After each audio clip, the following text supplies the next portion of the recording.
rien n'est joué. Vintage Queen a le meilleur. Chelsea Dulignan qui tente de repartir côté corde. Darlivy venant un petit peu plus loin. Rien en revanche est battu. Flottersal également avec Vintage Queen qui repart. Darlivy, Chelsea Dulignan qui se lance à sa poursuite avec Vintage Queen qui va s'imposer. Chelsea Dulignan qui est deuxième. Darlivy.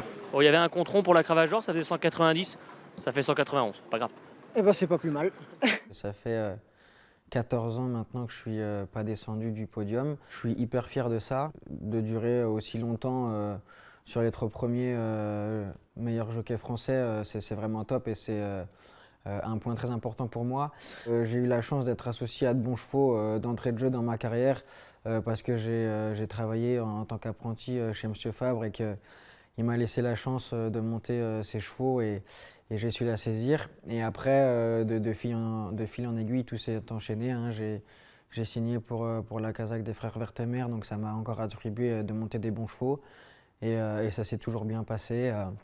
J'essaie de faire le moins d'erreurs possible et de m'appliquer à chaque course. Après, voilà, c'est vrai que chaque année, j'ai pas connu j'ai pour l'instant pas connu de grosses périodes difficiles. Dans la saison, je privilégie d'abord bien sûr les courses parisiennes à celles de province, tout simplement parce que je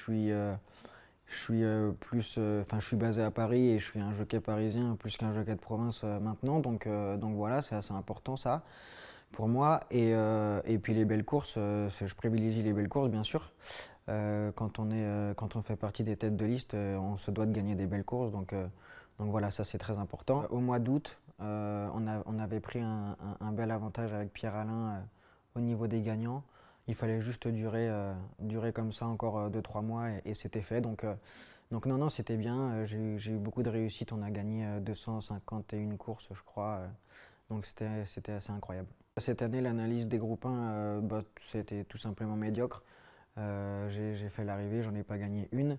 Donc il faut le dire, hein, j'ai gagné énormément de courses, mais j'ai pas du tout gagné de belles courses malheureusement. Il y en a très peu, donc il ne faut pas les louper. Mais c'est vrai que ça embellit vraiment une année, un groupe 1, je pense. En termes de publicité et de palmarès, c'est plus appréciable, enfin, à titre personnel, de gagner des groupes 1 que de gagner une cravache d'or ou autre. Donc voilà, j'espère que cette année, on va remédier à tout ça. C'est difficile sur 250 et un peu plus d'en détacher qu'une, mais voilà, chaque victoire est importante. C'est des trucs tout bêtes. J'ai gagné la première liste de Ludovic Gadebin. C'était top, j'étais super content pour lui. J'ai gagné un groupe 2 avec Scaletti qu'on a retrouvé au plus haut niveau. Donc c'était top aussi pour Jérôme Régnier. Voilà, j'ai gagné quand même pas mal de courses aussi pour les Vertemer qui ont été super. Voilà, en détacher une, c'est assez compliqué, mais bien sûr qu'il y a eu des beaux succès. Ouais. Avec la Kazakh Vertemer FR, on a gagné beaucoup de courses de 2 ans. Il y a 2 pouliches de chez Carlos Lafomparias qui ont débuté toutes les deux à Deauville au mois d'août en s'imposant de très belle manière. Les 2 ont recouru après au niveau groupe et elles ont mal couru, mais il ne faut absolument pas les condamner sur ça. Je pense qu'elles sont toutes les deux très bonnes. Mais ces 2 pouliches-là vont sûrement gagner groupe cette année. Et puis après, il faudra voir comment, bien sûr, elles ont évolué cet hiver. Et pour les autres, c'est pareil, j'ai gagné pas mal de courses pour Christophe Ferland au niveau des 2 ans.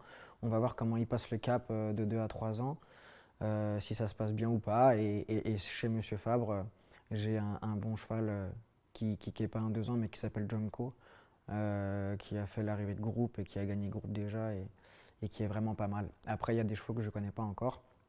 On espère trouver une petite pépite.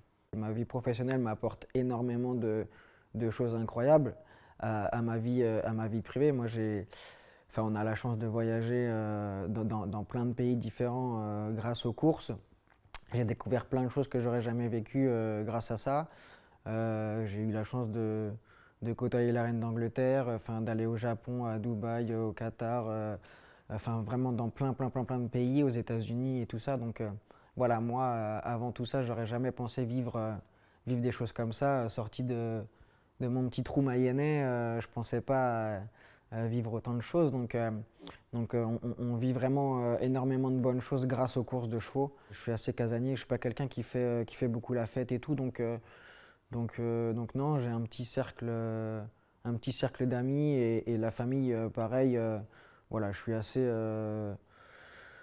pense être assez simple, même si ça c'est pas trop à moi de le dire, mais voilà, je pense être resté assez nature et assez simple.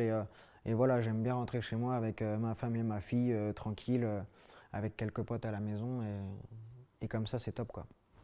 En 2022, on n'a pas trop vu le Maxime Guillon driver. C'est drôle que vous parliez de ça parce que je vais dériver la course de jockey à Cagnes-sur-Mer. On m'a appelé hier pour le faire. C'est une course que j'ai gagnée déjà 2 ou 3 fois, donc c'est super cool. Après, c'est vrai que j'avais pas repris ma licence. On n'a pas énormément de temps à se dégager pour ces courses-là. Même si je trouve ça super amusant pour moi et tout, et j'aimerais vraiment pouvoir aller à Vincennes une fois ou deux driver. Maintenant, pour aller à Vincennes, il faut gagner 3 courses, et les courses que j'ai gagnées ne comptent pas. Donc il faut que j'en gagne 3 avant d'aller à Vincennes, et pour ça, faut aller en province pour driver en amateur, et j'ai pas énormément de temps à me consacrer pour l'instant, mais